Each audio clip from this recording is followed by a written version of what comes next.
मध्यम मार्ग YouTube channel में मैं डॉक्टर पुष्पा कांबळे आप सबका स्वागत करती हूँ। आज मैं आपको भगवान बुद्ध के पिता शुद्धोधन और शुद्धोधन के पिता सिन्हु इनका शासनकाल, दूसरा राजा शुद्धोधन के माता पिता भाई बहन और उनका परिवार के बारे में बताती हूँ। भगवान बुद्ध के अनमोल वचन वर्तमान में कैसे अनुकरण करें, स्वयं के दीपक स्वयं कैसे बने, इसके बारे में जानेंगे। इसके बाद रोज के जीवन में अष्टांगिक मार्ग का पालन कैसे करें। इसके बाद काम क्रोध लोभ मोह ईर्ष्या जलन अहंकार को अपने विचारों से कैसे बाहर निकालना है।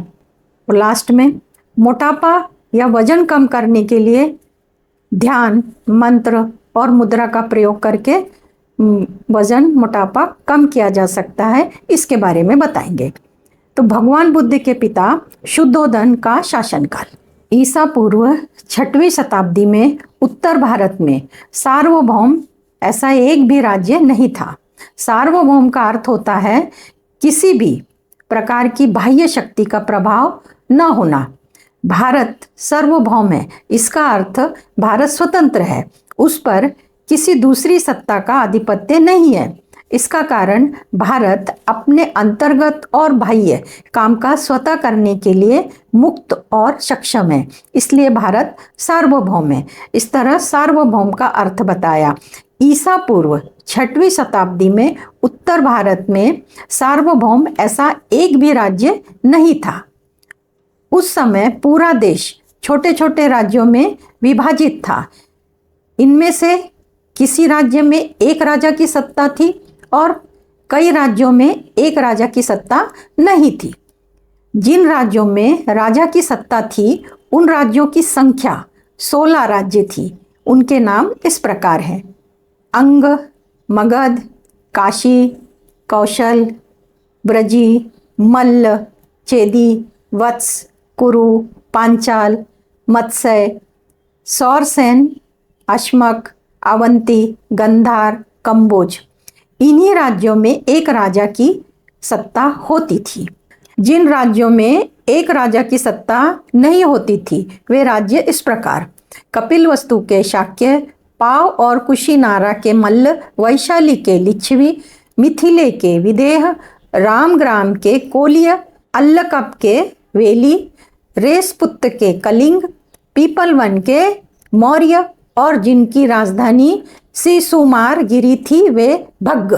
उस समय जिन राज्यों में राजा की सत्ता होती थी उन राज्यों को जनपद कहा जाता था। जिन राज्यों पर राजा की सत्ता नहीं होती थी उन राज्यों को संघ या गणराज्य कहा जाता था। कपिलवस्तु में शाक्यों की शासन पद्धति के बारे में विशेष जानकारी नहीं मिलती।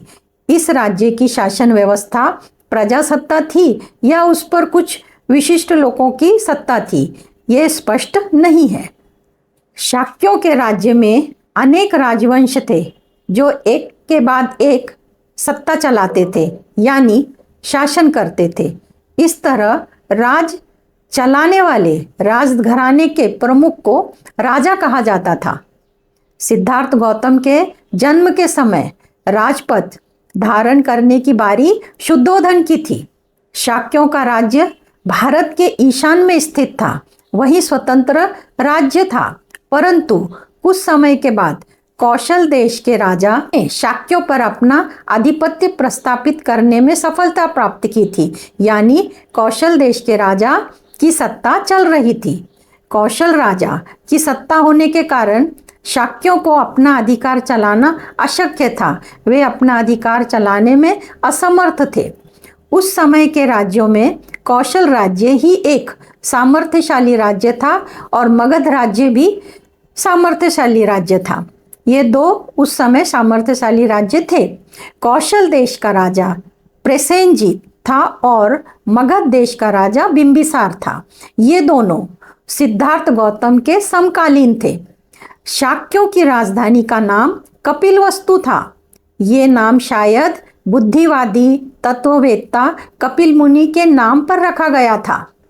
कपिलवस्तु में जयसेन नाम का एक शाक्य रहता था। जयसेन का एक बेटा था, उसका नाम सिन्हु था। सिन्हु का विवाह कच्चना के साथ हुआ था। सिन्हु के 5 पुत्र और 2 पुत्रियां थी। उनके नाम इस प्रकार: शुद्धोधन, थोथोधन, शुक्लोधन, शाक्योधन, अभितोधन। ये 5 पुत्र थे और अमिता और प्रमिता ये 2 पुत्रियां थी। उनके कुटुंब का गोत्र आदित्य था। सिन्हु के पुत्र शुद्धोधन का विवाह महामाया के साथ हुआ था। महामाया के पिता का नाम अंजन था और माता का नाम सुलक्षणा था। ये कोलीय वंश के थे और वे देवदह नामक गांव में रहते थे। शुद्धोधन एक बड़ा योद्धा था, शूरवीर था। उन्होंने अपने आप को बड़ा योद्धा साबित कर दिखाया था, तब उन्हें दूसरी शादी करने की अनुमति मिली थी। शुद्धोधन की दूसरी शादी महाप्रजापति के साथ हुई थी। उनकी पहली पत्नी महामाया की बड़ी बहन थी। शुद्धोधन बहुत अमीर थे। उनके पास अधिक भूमि थी। उनके पास अनेक नौकर चाकर थे। शुद्धोधन की मालकियत की जमीन को जोतने के लिए 1000 हल की जरूरत होती थी। इतना ज़्यादा जमीन उनके पास थी। शुद्धोधन सभी सुखों से परिपूर्ण थे, ऐशो आराम की जिंदगी जीते थे। उनके पास बहुत सारे महल थे। इस तरह मैंने भगवान बुद्ध के पिता शुद्धोधन और उनके पिता स्नायु का शासनकाल बताया। अब मैं आपको भगवान बुद्ध के अनमोल वचन बताती हूँ। भगवान बुद्ध के अनमोल वचन को जीवन में अपनाकर कल्याण किया जा सकता है।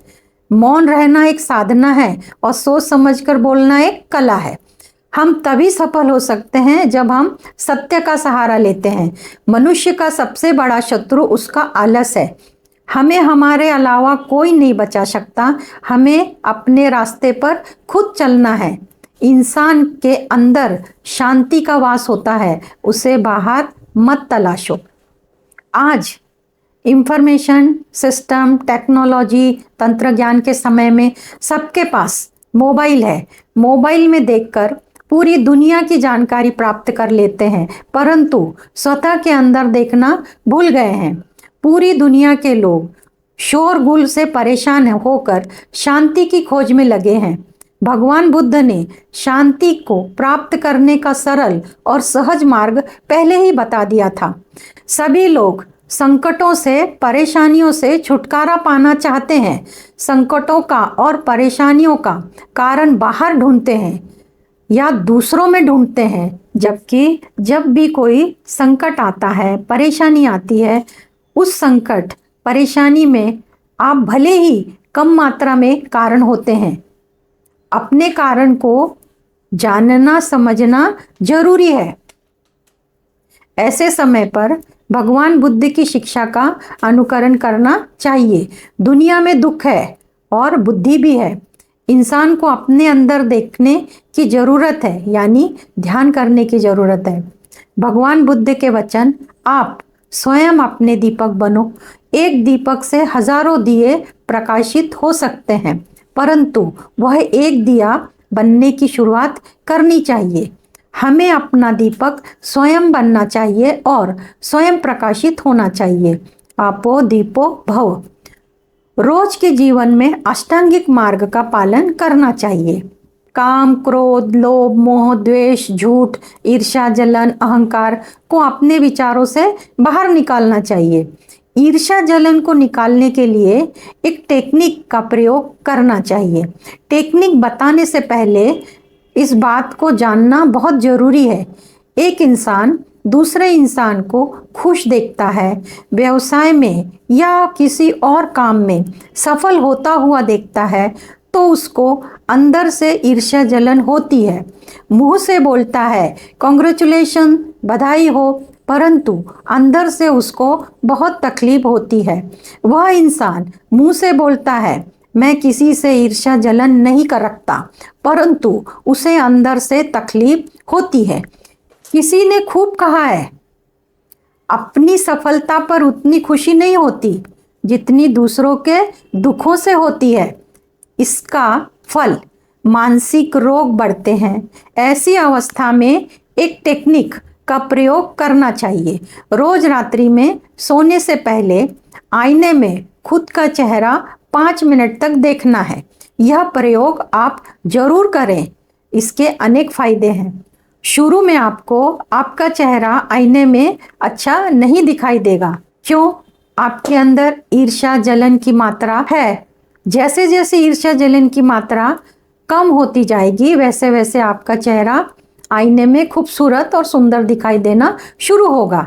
ये प्रयोग रोज रात्रि में सोने से पहले 5 मिनट करना है। इसमें कितना समय लगेगा ये आप पर निर्भर करता है।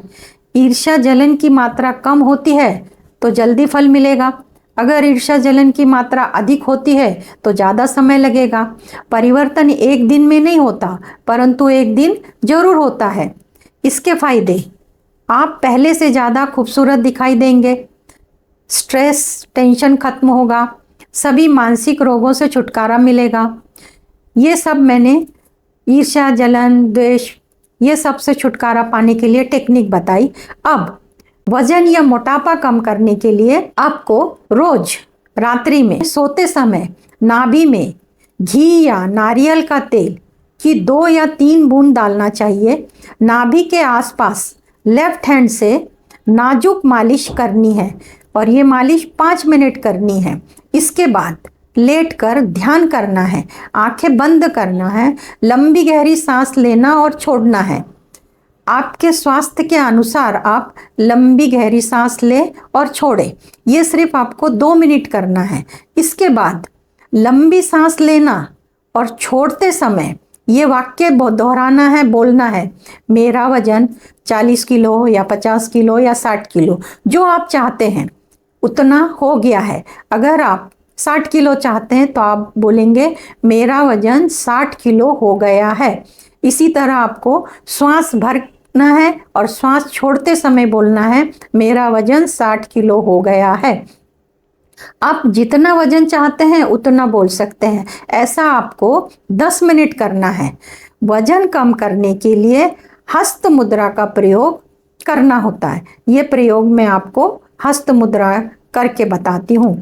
तो इस मुद्रा को बनाने के लिए अनामिका उंगली, कनिष्ठा उंगली के बाजू की अनामिका उंगली को अंगूठे के लास्ट पोर पे लगाना है और अंगूठे से अनामिका उंगली पर आपको दबाव देना है, दाब देना है।